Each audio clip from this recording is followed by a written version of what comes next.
Hello everyone, I'm FARMERSIM and welcome back to Court Farms Country Park, and this is episode 50 of the Let's Play series. So, I hope you're all doing very well and having a good day. Yeah, episode 50, kind of a record for me. This is the longest running series I've created so far. So, obviously I've got to say a massive thank you to all of you for following me on this journey and doing what you do best and watching the videos and liking and leaving me comments and supporting me in that respect. It's hugely appreciated. So to all of you, thank you very much indeed. So, what's going on today? Well, first and foremost, I've spent a couple of £1,000 again on a couple of upgrades to the farm. Nothing too special. First and foremost is this thing here. I have upgraded the bucket for the telehandler. Now, this is, as you can see, it's a Lizard branded thing. It's a mod that I've had in my folder for a while, and I've got it on. I'm trying to think which other save I've got it on now. I think I've got it on the Tahitian save, but essentially it's a front loader equipped bucket, because for some reason this telehandler accepts front loader equipment and not telehandler equipment, but it has a selectable capacity, so you can go from anywhere from quite small up to about just over 20,000 litres. Which is pretty good. But what I've done is I've equipped this particular bucket with some nice front JCB coloured teeth, as you can see there. But I've spec'd it with a capacity of 11,500 litres. Now I've done that so that A, I can pick up the 10,000 litres of manure that this cow pen holds in one go, because that's what you can see in it there. That's the whole cow pen's 10,000 litres, so essentially I can muck out the cowshed in one scoop, so that's very handy. But also 11,500 litres is pretty much bang on the money for the feed mixer, so I can essentially pick up one shovel load of silage here, chuck it in the feed mixer, and obviously, you know, a couple of bales of hay, job done. So that's where I've gone with that one. That cost 4,400 quid for the spec that it is at, and obviously I sold the other one we had for a couple of thousand quid, so there we go, that's that. And the other upgrade I have made, onwards again from the last episode where I spent a few minutes too long babbling about the combine harvester. Well, this is now the upgraded combine harvester. It's the same one, it's the Ford. I knew this one was out there, but I hadn't been able to find it. It's the same mod, it's by Mark Thor, it's the upgraded version, the updated version, forgive me. I had actually spent, I was informed about it a couple of weeks ago. Someone had said, oh, you know, it's been updated, the volume of the engine has been reduced a little bit, and essentially that was, as far as I was aware, that was the only update to the combine. So I was, you know, so I went on a search to find it. I went on to Mark Thor's Discord, but for some reason I just couldn't find any reference to it anywhere at all. So I kind of gave up. But thankfully, last night after myself and the Mrs. Sim Gamers live stream on down the road on Court Farms at Stonebridge Farm there, my good friend Leroy, he sent it over to me via Discord. He found it for me, stuck it into the game and jumped in, took it over to I just ran it round there to my little toolbox thing and jumped into it and had a look, and not only has the sound been slightly reduced, so it's a little bit more bearable with the volume of the thing, but it's got a couple of little upgrades. Now, one of those upgrades is it has a double capacity, so this now has a capacity of 20,000 litres. So this is definitely not going anywhere. This is the perfect harvester now. It's perfect size-wise. As I said in the last episode, it fits through the gates, it does the job perfectly well, but it also now has a capacity of 20,000 litres. But not only that, a very pleasant surprise to me was when we jump into the cab, we've got some screens, which is awesome. Now, the top one here, the little one there, that's a non-functioning GPS, so that's just a bit of decoration essentially, but it's still really cool. But what we have here, the screen down to my right there, that is a capacity thing, and it works. It really does. You can be driving in cab and you can be seeing how full your hopper is. So that is literally amazing. So I was really chuffed with that. So I've obviously applied all those upgrades, and now this is probably my favourite harvester at the moment, to be honest, because it's awesome. So that's that. Right. So anyway, we're in October. I think I'm actually struggling to remember where I left off on the last episode, but we are in the second day of October. It's first thing in the morning, as you can see, and thankfully there is a harvesting contract that I'm going to take on, that I have taken on, so I can put this big beauty to the test. It's a soybean contract over in Field 41, which is a contract that we haven't that we haven't yet worked in, so that's excellent for a bit of variety in the game. And so it allows me to put that thing to the test and enjoy the new screens and the big capacity. And it also is going to allow me to put the new Richard Weston SF18 trailer to the test, because with its capacity of 20,000 odd litres. So that actually works in very, very well. The harvester's got a capacity of 20,000, the trailer's got a capacity of 22, so it essentially means I'm going to be able to, you know, fill the trailer with one entire combine harvester load of grain. So that's what we're going to get started with. We're going to get all of our equipment sorted out. We're going to jump in the Ford, get the header trailer sent over to the field. We need to put some go-go juice into the combine harvester, top it up, and we're going to run the Renault with the new trailer and see how it all fares from there. So first and foremost, let's jump in the TW15. Now I have obviously, as some of you may remember as well, I turned off relight in the game a few episodes ago because of this weird white sheen that this tractor still seems to have. It's a bit annoying. I know it's not game breaking by any sense of the word, but obviously when you look at these ones here, they've got nice clear windows. I'm not one for tinting windows on tractors, to be honest. I quite like the idea of just clear glass. But when you look at that one out there, it's got that weird white filmy sheen to it, which is yeah, it is what it is. I get that, but it's just, as you know, as a stickler for detail, it just kind of bugs me a bit. But what can I do? Anyway, right. So header, we're going to use this to send the header trailer back in two. So let's hitch it up now. Hopefully I can get at it from this angle. Let's try that. It might be at too much of an acute angle. Oh, there we go. Yeah, it works. There we go. But this tractor also doesn't allow the manual attach to work with the hoses for some reason, so it still does the job, but it's not giving me the visual connecting of the hoses there. So hey ho. Right, can we make our way out of here? I'm sure we can squeeze past there. Just. There's a bit of a funny angle, to be fair, isn't it? But oh no, success. He says. Still haven't. There we go. Nice. I hope I didn't knock into that. Oh, I think I did, didn't I? Did I bash into the cup? No, I didn't. It hasn't moved. Excellent. Right, okay, that works. Okie dokie. So, we'll get this one sent over to Field 41. Let's bring up the heads-up display there. Send you on your way via auto drive. I still haven't put that in the right folder there, have I? So, you can start making your way there. Good stuff. We need to pull this up to the fuel tank and get refueling. But there, as you can hear, sorry, it's I think that's quite a bit more bearable, isn't it? It's not quite so so bassy and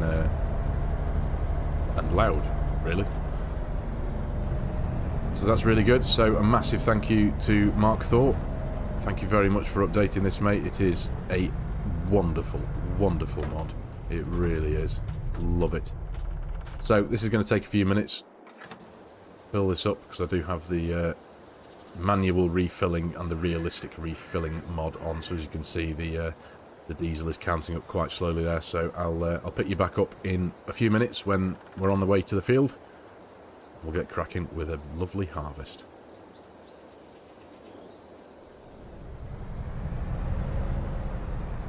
Right, almost there.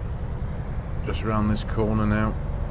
And I've got to say, I know I've said it once or twice before since disabling the relight mod, but the Court Farms lighting engine is just spectacular. It really is.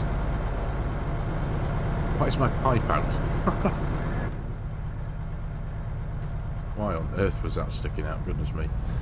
Oh, I think it's because I've just been mucking around with. I've also got the Real Dashboard Live mod installed. So as you can see in the top left-hand corner, we've got the different totals and the litres and the volumes and stuff, so you can change between you can have different, I can go from litres to cubic metres to US bushels, UK bushels, US gallons, UK gallons, and litres. So it's, yeah, it's pretty cool. It really is. I think I'll have that on cubic metres. Which one should I have that on? I don't know. Let's have UK bushels, shall we? That's the volume. No, actually, we'll go for litres. Indecisiveness, sorry. But yeah, I've got the mass set as tons, and the density is whatever that means, kilograms per cubic metre or whatever. But all those numbers change relevant to what's on screen there, so it's amazing. Absolutely amazing. Right, anyway, enough faffing around for now. I've managed to park up the header trailer here, hopefully in a suitable position where I can get it connected.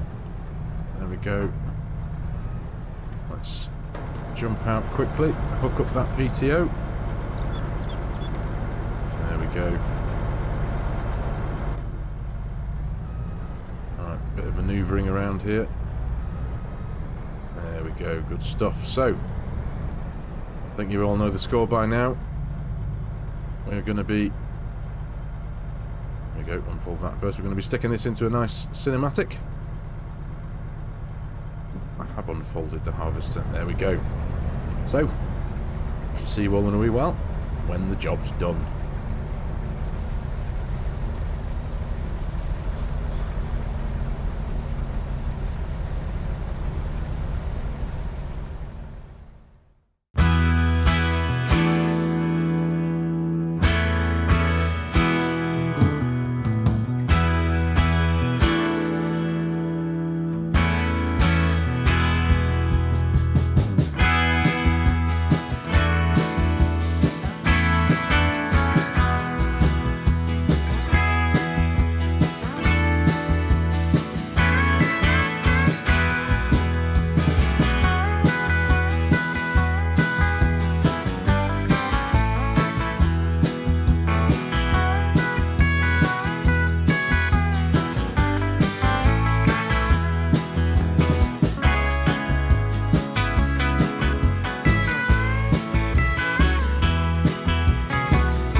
Right, There we go, job done. I am very happy with the way this thing works now. The combination of this and the big new trailer.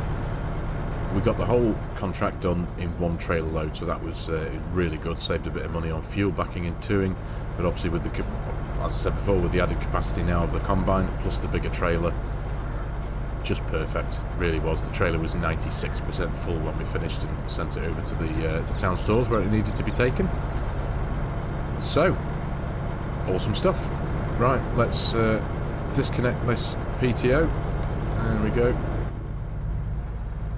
We'll get this lot all packed up and back over to the farm. One thing that did cross my mind, I'm just looking at it. That Ford again. I'm starting to question it. I'm starting to consider, do I, well, you know, just because it looks a bit funny now with the light and stuff. It's got a really strange colour of blue to it there, hasn't it? There's something not quite right with this particular mod. Now it works, it functions, you know, this isn't me being indecisive, but you know, you can see the blue of the engine block is right, but the blue of the tractor isn't, and it's because of the way it's reacting with the light around it. The weight at the front is fine, even this side when it's in the slightly dark, you put your torch on it. Yeah, that's the blue it should be, the blue of the engine block there, not this weird grey blue that it is at the minute. Yeah, don't get me wrong, I know it doesn't detract from the function of the thing, but, you know, I like my mods to be right. I'm sure we all do. That just looks a bit funny, doesn't it? So I'm, yeah, might have to reconsider something with that, perhaps, in the near future. But anyway, right, I'm going to get all this lot packed up, as I say, we'll get back to the farm, and I shall join you there in a few moments.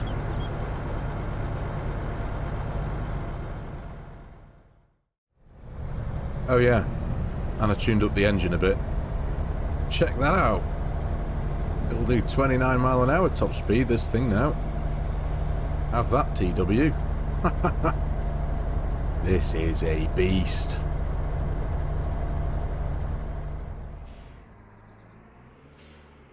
There we go. Let's get this popped back for now. Looks like it might just do. I think. Yeah, that'll do for now. Nice one.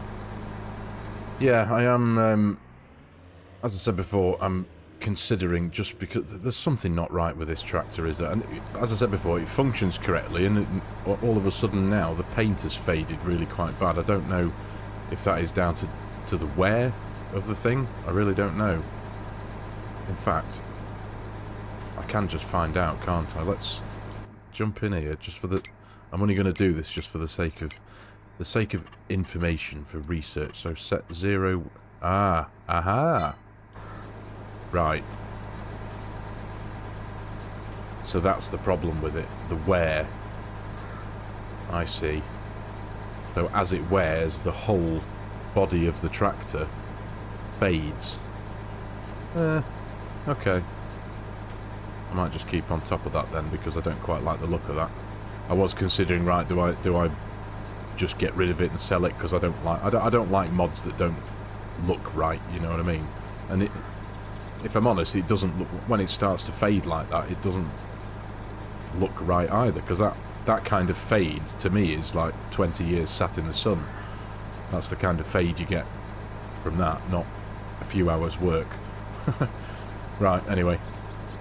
So, what we're going to do now, anyway, we're going to park this thing up in the workshop for now, and what I am very keen to do, and a few of you wonderful people have also shown a little bit of interest in wanting to know the results of the cultivating of the oilseed radish and how much fertilizer that is going to produce and put into the field. Now, I think I did touch on this in one of the last episodes. I'm pretty sure that once I do that, because we've got the 3 fields of oilseed radish, for those of you who haven't seen that episode, we've got 3 fields of oilseed radish that are now ready to be cultivated into the ground, and that will then put a level of fertilization into the soil. I'm almost certain that once I've done that, the field state will stay the same. It's not going to alter. It's not going to... I don't think it's going to alter anyway, so that will essentially stay the same until I get the planter into those fields, which will be in a few months' time, into next year, to get the sunflowers, soybeans and corn planted. But I am very eager to see the results of what will happen with one of those. So I think what I'm going to do, we're going to jump in the Fent, we're going to pick up the cultivator, and we're going to have a go in field... I still don't know the number of this field. Is it 57? 57, yes, field 57, the big one over there.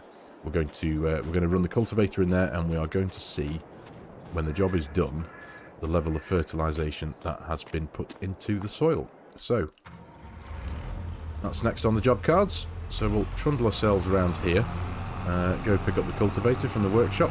Now also as well, sorry to keep going on about the modified and improved combine harvester, but there was another added tweak, I think, that Mr. Thor has done to that. I'm pretty sure it's something he's done, because I'm almost certain it wasn't like this before. But the unload speed of it as it transfers its crops into the trailer in the field, that seems to have been sped up quite significantly. It emptied out really, really quickly. So that's another awesome thing. So it's just yet another reason why I really do love that combine harvester. It's an absolute beast. But there was one downside that I found to it, unfortunately, and it's nothing that's going to affect me on this game save, but as some of you may well be aware, myself and Mrs. Sim Gamer have that same combine harvester on our multiplayer series, and since updating it, obviously because I updated it, I just I transferred the new mod file into my mod folder, replaced the one that was there before, and I also added it into our server for the multiplayer series, and it doesn't work. It says that it's missing some dependencies for some reason. So unfortunately, at the minute, myself and Mrs. Sim Gamer won't be able to use that combine, so I'm going to have to give ourselves a new combine harvester for that series, unfortunately. So it would seem that there's some aspect of it that doesn't work in multiplayer. It worked fine before, because obviously we've had it there before, but now it's been updated with all its fancy new stuff. It doesn't like multiplayer now for some reason, which is a bit odd, but hey ho, it is what it is. Right, now I am a bit hesitant about driving into this crop, because I have crop destruction turned on. Let's just test this thing, test this theory. If I drive into it... No, okay. I do have crop destruction turned on, I haven't turned it off. At all, I don't think. Where's crop destruction? There. Yep, on. Okay, right. Righto. So, I'm going to stick this into another little cinematic, because it is going to take a good half an hour or so to get this field done. So, I shall join you all back up in a wee bit, and hopefully I'll have a little bit of interesting information for you, hopefully. So, see you in a while.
Right, okay. So, the results are interesting, I suppose. Unfortunately, you're not met with a lovely green colour spread across the field in the precision farming menu, but if we jump into there now, you are met with a reasonably vibranty orangey, heading its way to a slightly light yellow, lighter orange, whatever. But the numbers, when we bring up the map PDA, sorry, the information there, and it has just occurred to me that I've also forgot to turn in the contract we did before. So there's £3,745. Right, that's better. Okay, so if we have a look in the bottom corner, forgive me if my YouTube logo is in the middle of is over the number, but right here we have 50 kilograms of nitrogen per hectare. That's what the oilseed radish has given us there. It varies from 50 there to 45, 50, 45, 40, 35, 25. So it seems to vary anywhere from 50 to 25 across the whole field.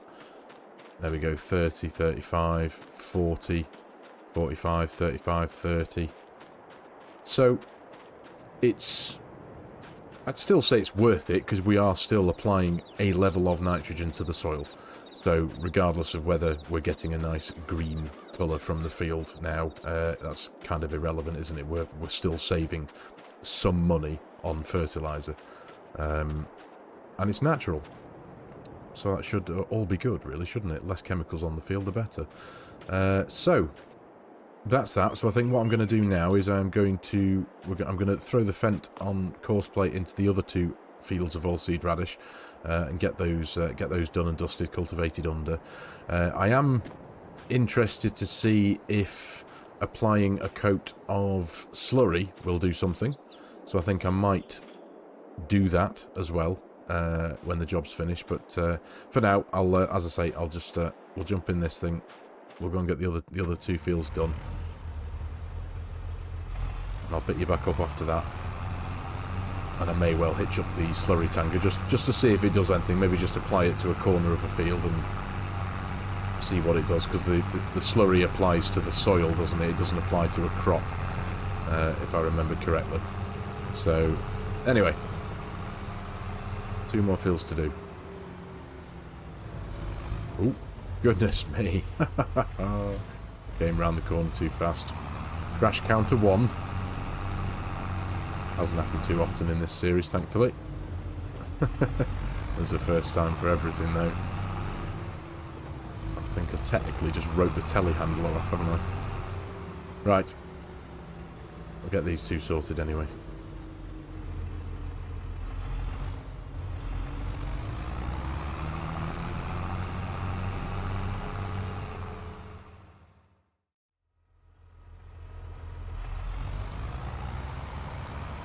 Right, that's all of them done.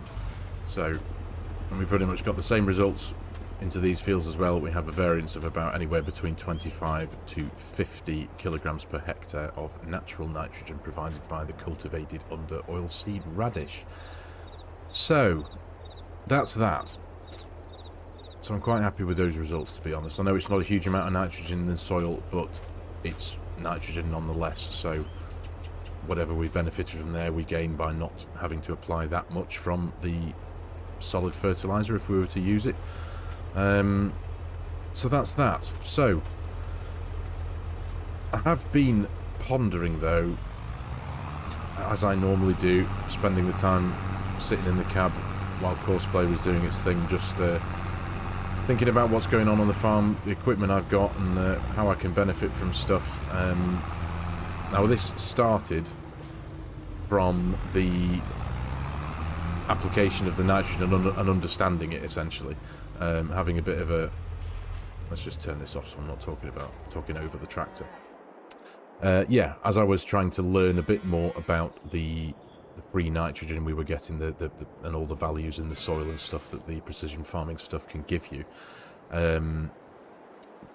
One thing that I realised that I haven't ever had on this tractor, and I can't add it to this tractor, is the ISARIA system, the stuff that you know, the crop sensors that go on the wing mirrors.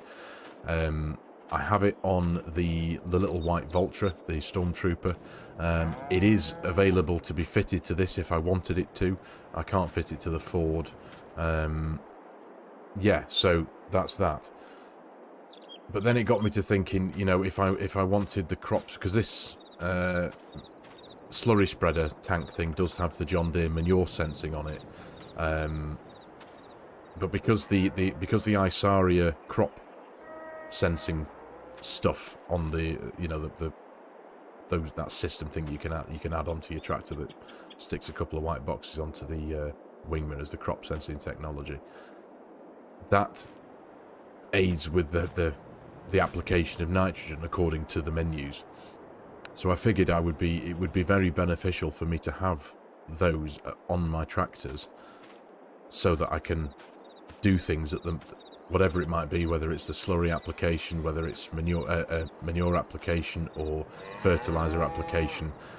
I can do those at their optimum, assuming I don't forget to turn the sensors on, of course. And then it got me to thinking, right, well, obviously I can't fit it to this tractor, but this tractor is my biggest tractor and my most capable. I need this tractor or a tractor of similar size in order to be able to pick up and drag this thing along. The Renault isn't really suitable to tow this, so then that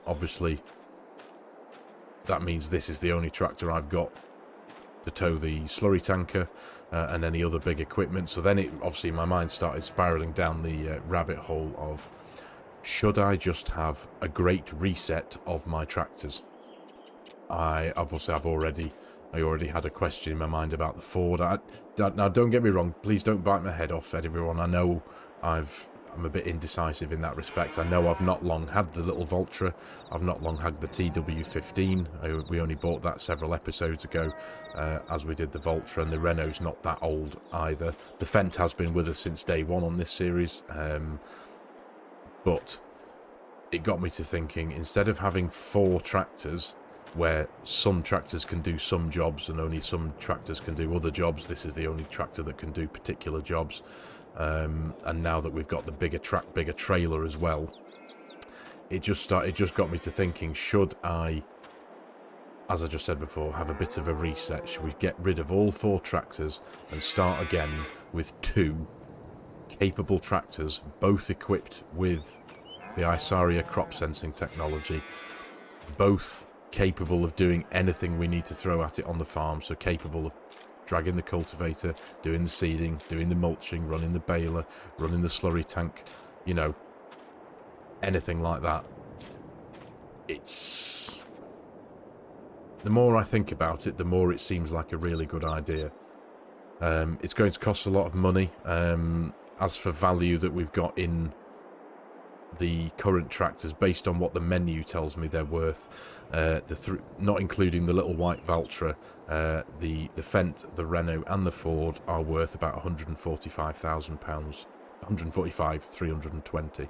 That's what those 3 are worth. The Valtra is worth about 103. Yeah, that's where I'm thinking of going now. I think it would be a good idea, just to have, as I said before, just two tractors to do everything, basically. I'm not too sure what they might be yet. I do quite like the idea of having a John Deere 6230 series. I've seen one of them driving around where I live, actually, and I quite like the idea of having one of them, and possibly a Massey. I think it would be, you know, I plan on keeping this series going for as long as physically possible, because I'm not losing interest in it whatsoever. And also, what that would also mean, if I was to get rid of all 4 tractors and replace them with 2 very capable ones, what I'm going to do is turn this shed here and put all the combine harvester equipment in here, essentially turn this into the combine shed, and then start using this shed for what it's actually intended to be, which is a grain barn. I know we've got the silo, which obviously we can put grain in, and that's fine, but I do quite like the idea of having this, or having a grain barn where I can just come in, I can tip my grain into here, into a shed, And now that I've got the telehandler with the bucket and the slightly bigger capacity, yeah, I'll be able to pick things up and load things into trailers using the bucket and doing it realistically, without it being too much of a pain, because the bucket has got a decent capacity on it. So yeah, because of this has been quite a long running series now. This is episode 50, as I said at the beginning, so that's awesome. I'm really quite proud of myself for keeping it going, and I'm so grateful to all of you for watching it and keeping it going. That I think it would be a very expensive but a good thing to essentially give ourselves another massive upgrade in respect of a few several £100,000 worth of machinery. But yeah, it wouldn't leave me in, not sticky situations, but it wouldn't leave me in a position where it's like, oh, well, I need to do this, but this tractor won't do it, and this, that, and the other. So I'm thinking of doing it. I'm strongly considering doing it. I'm quite potentially going to do it very soon, before the end of this episode. As I said, don't bat my head off. I know I've been a bit indecisive with tractors. I've bought things and then 2 episodes later gone, oh, it was a bit bad. If you remember back quite a few episodes ago when I bought that lovely Fent, when I went around picking up all the collectibles, bought the Fent, and then a couple of episodes later thought, no, got a bit sheepish and thought, no, maybe it was a bit of a daft investment at 300,000 quid, so I sold it and bought some land instead, I think. And it was a large tractor, but yeah, I think that's what I need to do. And if I did do that as well, I'm going to sell this trailer. I'm going to keep the big one, get rid of the little one here, because if I'm going to spend a huge amount of money, I need to take stock, essentially, and get rid of things that I really don't necessarily need. So, that's where my mind is. So I think I'm going to have a bit of a think. I'm going to do some sums, and the next time I pick you up, I may well be down at the store saying goodbye to our current fleet of tractors and considering taking on a huge amount of debt, but having a smile on my face because we'll have some shiny new machinery. So, see you very shortly. Right, I've done it. I've bit the bullet. Ladies and gentlemen, may I present Home Farm's only 2 tractors now. So we have the Massey Ferguson 8S 305 and we have the John Deere 7R 350, both with a nice set of nice weight in front of them as well. So yeah, that did take a little bit of courage and a bit of thought and a few sums and a bit of scribbling down on a bit of paper, but essentially what we got in total for, we sold the Ford, the Valtra, the Renault, the Fent, the orange Richard Weston trailer, the smaller of the 2, and the bumper that was attached to the front of the Fent. We got £311,708. That was when they were all repaired and at their optimum value, and that was what the workshop here gave us for them. So we got that for that, and I also got a loan of £215,000. Put all that in, and we now have what we have sat in front of us, and the bank balance is a paltry £5,315. But I'm fine with that, I really am. We have both these tractors now are north of 300 horsepower. This one, as you see there, it says in the bottom corner, it says we've got 305 horsepower, and this one is 388. So these are now 2 extremely capable vehicles, capable of doing anything that our farm has to throw at us, towing anything that we need to tow. Yeah, 2 tractors to rule them all, as it were. So, I know it was, don't get me wrong, I appreciate that it was maybe a bit of a rash thing for me to think about doing, but all in all, I think now that, both these tractors obviously have the Isaria crop sensing technology on them. I appreciate that it was a very big investment to put towards just having 2 tractors that have the Isaria crop sensing technology, but as I said, we now have 2 capable tractors capable of doing absolutely everything the farm has to throw. So we've now got these. We've got the upgraded Dominator with the 20,000 litre capacity and the faster top speed, and yeah, the screens inside, so that's awesome. We've now got these 2 tractors. We've got a bigger trailer, so that's awesome. But what we do now have as well is we have 6 pallets of clothes over at the tailors. So we're going to get both of these tractors back home, and they are very nice places to be.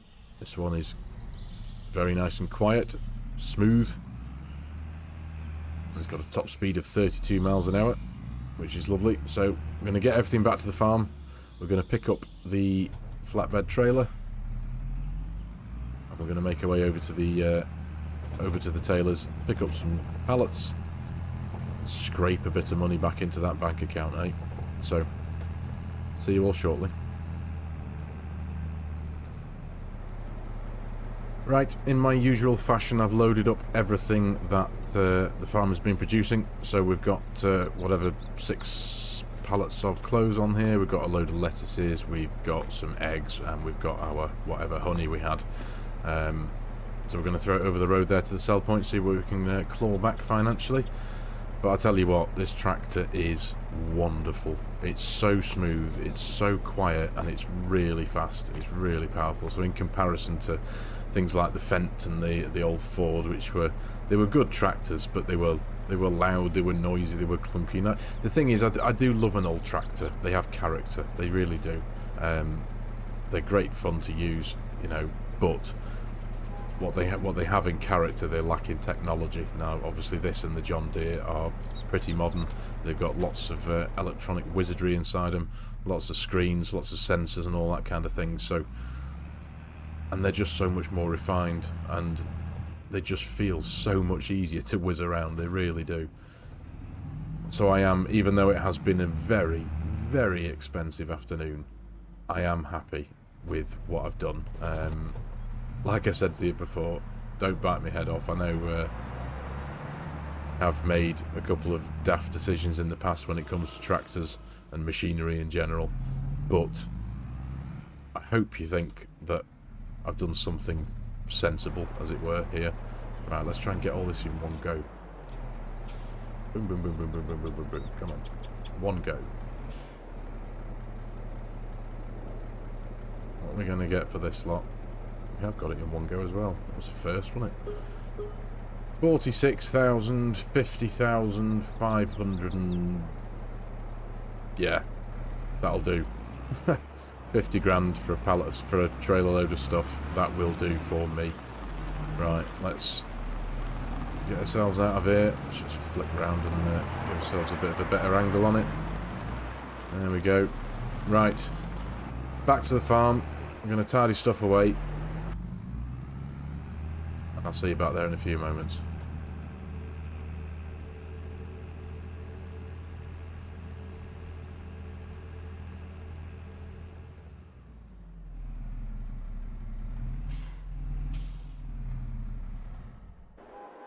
Right, this is us. This is now our tractor shed and machinery shed. I think throughout the duration of this series, I think I started with 3 tractors, I think, and then we went to 4, and I think possibly 5 at the most we've had, and now we're dwindled back to 2. But what a 2 they are. I do hope you will agree with me that somewhere down the line this was a relatively sensible and justified decision. 2 tractors to rule them all, as it were, capable of doing everything that the farm can throw at them. I do hope I haven't missed anything out, but yeah, I'm pretty sure there's nothing that these can't do now. They can tow the big trailer full of grain, they can pick the mulcher up, they can pick the cultivator up, they can drag the slurry tanker. I think they're pretty much the heaviest and most cumbersome of our tools and machinery, so that's all good. And now over here, we're back to what was the same as the old trailer shed. We've just got the bigger one now. And if and when we do get down to doing some more forage work, and if I wanted to run 2 tractors with the forage harvester, I can still do that, can't I? Because this is a dedicated silage trailer, and this will take chaff and all that stuff as well. So, yeah, I think we're kind of sorted now. So it's been a nice bit of an upgrade, hasn't it? A bit of a boost. The great reset, as it were, when it comes to tractors, anyway. So yeah, don't get me wrong, I know it's a massive investment. We're in debt again to the tune of almost another 200 and something thousand quid. But I'm pretty sure, you know, over time, we will get that paid off. With the clothes production that we've got in process now. I know I've sold the clothes as I've been getting them. That's just, again, because I've just been desperately trying to claw back a few quid. But eventually, we will get somewhere with it, and I'll be able to stockpile it and sell it at the right time and get buttloads of money for it, essentially. So, yeah, and this is now our harvester shed, as it were. Forage and grain harvester tucked away nicely in there, and this shed is now completely empty. Because, as I said before, I do really quite like the idea of using this for its actual intended purpose. When you put it down, Lancy Boy labelled it as a grain shed. And it was actually because myself and Mrs. FARMERSIM have been watching Clarkson's Farm again for the billionth time. And he has a shed that's almost identical to this, and he uses it for its intended purpose as a grain shed. And I really quite like the idea of doing that, because we've now got the bigger capacity bucket on the telehandler. It makes the loading from ground into trailer using the shovel a lot less cumbersome and tiresome and time consuming, because it's got the bigger capacity. And I can, if I wanted to, stick it in the workshop and increase the capacity to like 20,000, so we could essentially almost fill our new big trailer with one bucket load of that telehandler. So the concept of doing that isn't, you know, there's no negativity to that. It's like, yeah, it'll only take a few minutes, load a couple of shovels worth into the trailer, and jobs are good. And so, yeah, I quite like the idea of doing that. Even though I know we've got the silo, obviously, I know we've got that, but yeah, I just quite like the idea of doing it. And we've still got some of the crops in the silo at the minute. I think we've got some wheat, we've got some linseed. In fact, let's go into our time-saving stock check menu. Where are we here? Yeah, there we go. So we got just under 35,000 litres of wheat with a maximum value of just under 14 grand. Just under 18 grand for the canola. That's in December, so that's coming up. And where are we now? If we go down, everything else is what it is. Fabric, clothes, honey. I think the other, linseed, there we go. So yeah, January again for that. So just over 14 grand. So don't get me wrong, I know it's not a huge amount of money there, but it's money nonetheless. And as I say, we've got the fabric and clothes production to boost our income when it happens. So, yeah. So that I think I'm going to call it here for this episode, for episode 50 of the series. As I said before, thank you to everyone for joining me so far along the journey here on Court Farms. I'm so grateful for you all supporting me and keeping me going on here, keeping the series going to where it is now. So I'm really grateful for that. Loving it still. I don't think I'll ever tire of this series. No matter how many mistakes I make, you guys are always there to correct me and point me in the right direction if I do something that's not quite right. So, as always, eternally grateful for that. And now we've got 2 whopping tractors to play with as well, so that's brilliant. So, as always, ladies and gentlemen, thank you very much for watching, for your time, for watching the video. I really hope you've enjoyed it and found it even the remotest bit fun and interesting. As always, if you're new to the channel and you like my content, you like the way I'm doing things, please consider hitting that subscribe button and joining the channel, giving the video a like if you can, if you have liked it, of course. And as always, there is a host of links in the video description with my promo code, as I am a Giants partner. So if any of you are in the market for a DLC, a season pass, an add-on, or even the full game of itself, and you fancy helping a content creator out at the same time, I would be massively appreciative. So take care, everyone, and I shall see you later in episode 51.